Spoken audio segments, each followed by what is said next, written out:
नमस्कार दोस्तों, आप सभी को अंजलि स्टोरी में हार्दिक स्वागत है। वीडियो को अंत तक देखिए, कहानी बहुत ही इंटरेस्टिंग है।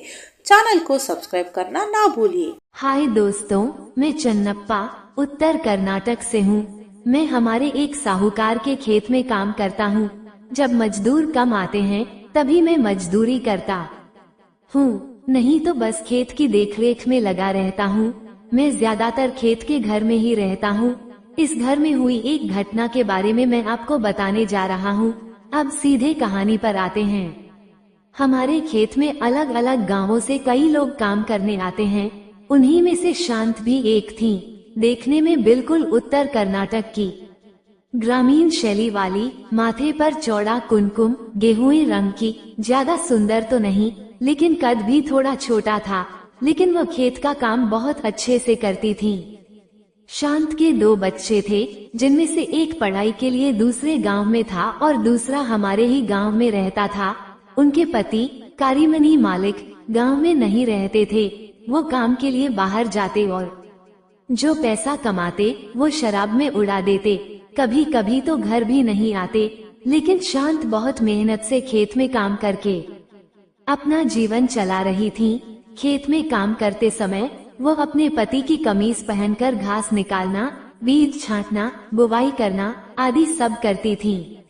गांव में बहुत से लोग ऐसा करते हैं। मैं खेत में कितना भी ध्यान देता, लेकिन कुछ भी अलग नहीं दिखता था। लेकिन खेत में आने वाले कुछ लोग मुझ पर ध्यान दे रहे थे, पर मैं सिर्फ शांत पर नजर रख रहा था, क्योंकि वो अपने काम में लगी रहती थी और मुझे वही पसंद था। एक दिन मैंने खाना खाकर खेत में कुएं की दीवार पर आराम कर रहा था। तभी मैंने देखा कि शांत मेरी तरफ आ रही थी। मैंने अनजान बनकर अपने एक दोस्त को जगाया और खुद मोबाइल देखने लगा। इसी दौरान शांत पानी की बोतल लेकर कुएं के पास आई और इधर उधर देखने लगी। जब उन्होंने देखा कि कोई नहीं है तो धीरे धीरे मेरी ओर कदम बढ़ाने लगी। जैसे ही वो मुझे छूने ही वाली थी, मैंने अचानक आंखें खोल ली। वो घबरा गई और तुरंत वहाँ से भाग गई। इसके बाद मैं चुपचाप सोचता रहा। कुछ देर बाद थोड़ा दूर जाकर अपने मन को शांत करने के लिए आत्मसंतोष किया। उसी दिन मजदूरों को मजदूरी देने का दिन था, तो सब काम खत्म कर चले गए। उपकार देकर भेज दिया। ऐसे पैसे देते समय शांता ने मेरी तरफ देखा भी नहीं। मैं चुप था। फिर उस दिन साहूकार के घर जाकर खाना खाया और लौटने के बाद भी मुझे नींद नहीं आई। दिमाग में कई तरह के विचार आने लगे। आखिरकार एक बार फिर आत्मसंतोष कर लिया और आराम किया। अगले दिन सभी मजदूर खेत में आ गए, लेकिन शांता नहीं आई। तब मैंने सोचा कि क्या हुआ, वो क्यों नहीं आई। मैं अकेले बैठकर इसी के बारे में सोच रहा था। तभी उनके घर के पास रहने वाले से पूछा कि शांता क्यों नहीं आई, तो उन्होंने कहा कि वह पास के गांव में अपने भाई के घर गई हैं और जल्द ही लौटेगी। मैंने ठीक है कह दिया। जब खेत में शांता नहीं थी, तब दूसरों को काम करते हुए देखकर मैं जहां तहां बिखरी सुंदरता पर ध्यान देने लगा। इससे मुझे एक अजीब सा पागलपन महसूस होने लगा। 5-6 दिन ऐसे ही बीत गए।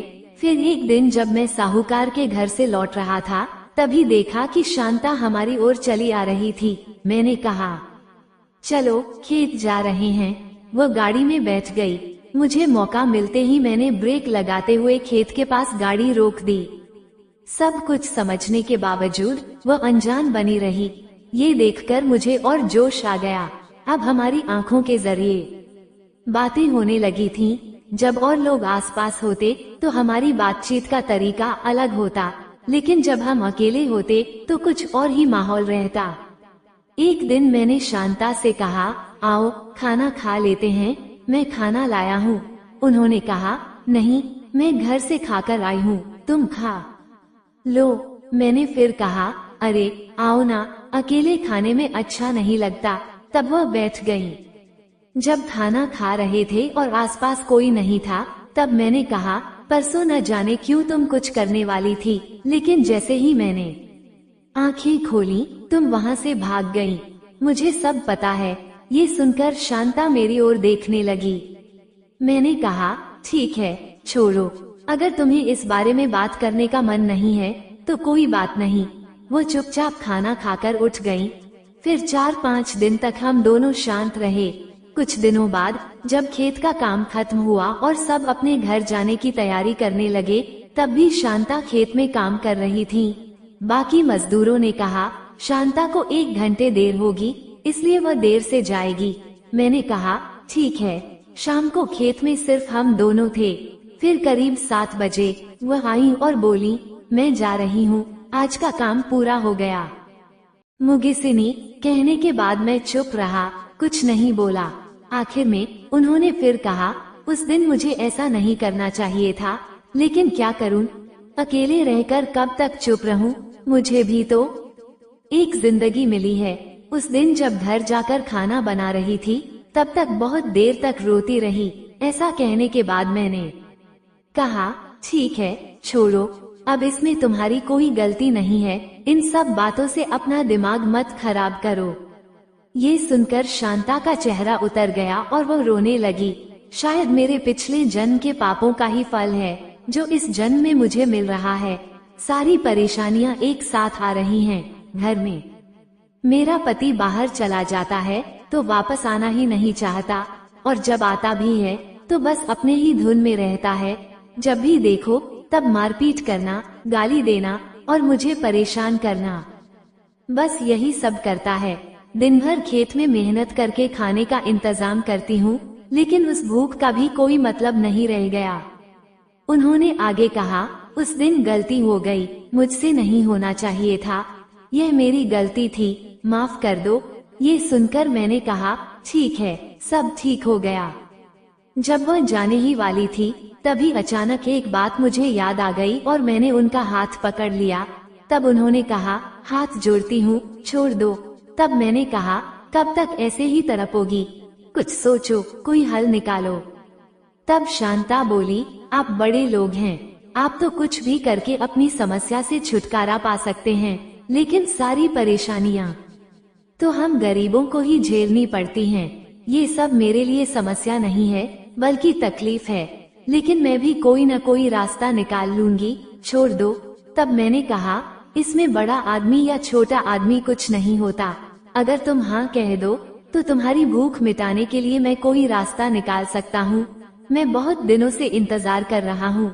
आखिरकार वो कुछ देर वहीं खड़ी रही, सोचा और फिर कहा, आप अंदर जाइए, मैं अभी आती हूँ। ये सुनकर मुझे खुशी हुई।